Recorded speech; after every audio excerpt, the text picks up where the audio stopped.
Hello everyone, welcome to my channel. ಇವತ್ತಿನ ವಿಡಿಯೋದಲ್ಲಿ ನಾನು ಸಿಂಪಲ್ ಆಗಿ ಚಿಕನ್ ಸ್ಟಾರ್ಟರ್ನಲ್ಲಿ ಒಂದು ವೆರೈಟಿ ಚಿಕನ್ 65ನ ತುಂಬ ಕಮ್ಮಿ ಇಂಗ್ರೀಡಿಯೆಂಟ್ಸಲ್ಲಿ ಹೇಗೆ ಮಾಡೋದು ಸುಲಭವಾಗಿ ಅಂತ ನೋಡೋಣ. ಇದಕ್ಕೆ ಮೊದಲಿಗೆ ಒಂದು ಮಸಾಲೆನ ಪ್ರಿಪೇರ್ ಮಾಡಬೇಕು. ಅದಕ್ಕೆ ಒಂದು ಜಾರ್ನಲ್ಲಿ 5 ಮೆಣಸಿನ್ಕಾಯಿ ತೊಗೊಂಡಿದ್ದೀನಿ. ಅದಾದಮೇಲೆ 1 ಟೇಬಲ್ ಸ್ಪೂನ್ ಜೀರಿಗೆ, 1 ಟೇಬಲ್ ಸ್ಪೂನ್ ಮೆಣಸು, ಅದಾದಮೇಲೆ 1 ಹಿಡಿ ಕೊತ್ತಂಬರಿ ಮತ್ತು ಸ್ವಲ್ಪ ಪುದೀನ ಮತ್ತು 1 ಟೇಬಲ್ ಸ್ಪೂನಷ್ಟು ಜಿಂಜರ್ ಗಾರ್ಲಿಕ್ ಪೇಸ್ಟ್ ಹಾಕ್ಕೊಂಡಿದ್ದೀನಿ. ಅದಾದಮೇಲೆ ಸ್ವಲ್ಪ ನೀರು ಹಾಕ್ಕೊಂಡು ಇದು ಫೈನ್ ಪೇಸ್ಟ್ ಆಗು ರುಬ್ಕೊಬೋದು, ಇಲ್ಲ ಹಾಗೆ ತರಿಯಾಗಿ ಕೂಡ ರುಬ್ಬೋದು. ಅದಾದಮೇಲೆ ಒಂದು ಬೌಲಿಗೆ ನಾನು ಸ್ವಲ್ಪ ಚಿಕನ್ನ ತೊಗೊಂಡು ಅದು ಗ್ರೈಂಡ್ ಮಾಡಿರೋ ಮಿಕ್ಸ್ಚರ್ನ ನಾನು ಇದಕ್ಕೆ ಆ್ಯಡ್ ಮಾಡ್ತಾಯಿದ್ದೀನಿ. ಅದಾದಮೇಲೆ 2 to 3 ಟೇಬಲ್ ಸ್ಪೂನಷ್ಟು ನಾನು ಕಾರ್ನ್ಫ್ಲೋರ್ ಹಾಕ್ಕೊಂಡಿದ್ದೀನಿ, 1 ಚಿಟಿಕೆಯಷ್ಟು ಅರಿಶಿಣದ ಪುಡಿ, ಅದಾದಮೇಲೆ ಸ್ವಲ್ಪ ಉಪ್ಪು ಮತ್ತು ಅರ್ಧ ಲೆಮನ್ನ ಸ್ಕ್ವೀಸ್ ಮಾಡಿಕೊಂಡು ಚೆನ್ನಾಗಿ ಕಲಸಿ 15 to 20 ಮಿನಿಟ್ಸ್ ನಾನು ಮ್ಯಾರಿನೇಟ್ ಮಾಡೋಕ್ಕೆ ಬಿಟ್ಟಿದ್ದೀನಿ.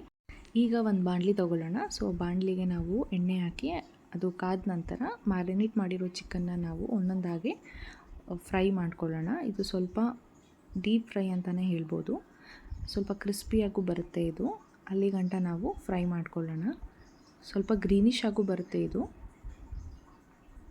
ಈಗ ಇದು ಚಿಕನ್ ನೋಡಿ ಆಗಿದೆ, ಈ ಥರ ಬರುತ್ತೆ. ಸೊ ಲಾಸ್ಟಲ್ಲಿ ನಾನು ಸ್ವಲ್ಪ ಕರಿಬೇವನ್ನ ಅದ್ರ ಜೊತೆಗೇ ಫ್ರೈ ಮಾಡಿಕೊಂಡು ಅದನ್ನು ಅದರ ಸಮೇತನೇ ನಾನು ಆಯಿಲಿಂದ ರಿಮೂವ್ ಮಾಡ್ಕೊತಾ ಇದ್ದೀನಿ.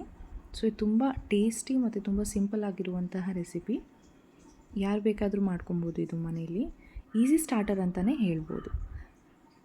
ಸೊ ಈ ವಿಡಿಯೋ ನಿಮಗೆ ಇಷ್ಟ ಆಗಿದ್ದಲ್ಲಿ ಸಬ್ಸ್ಕ್ರೈಬ್ ಮಾಡಿ, ಲೈಕ್ ಮಾಡಿ, ಶೇರ್ ಮಾಡಿ.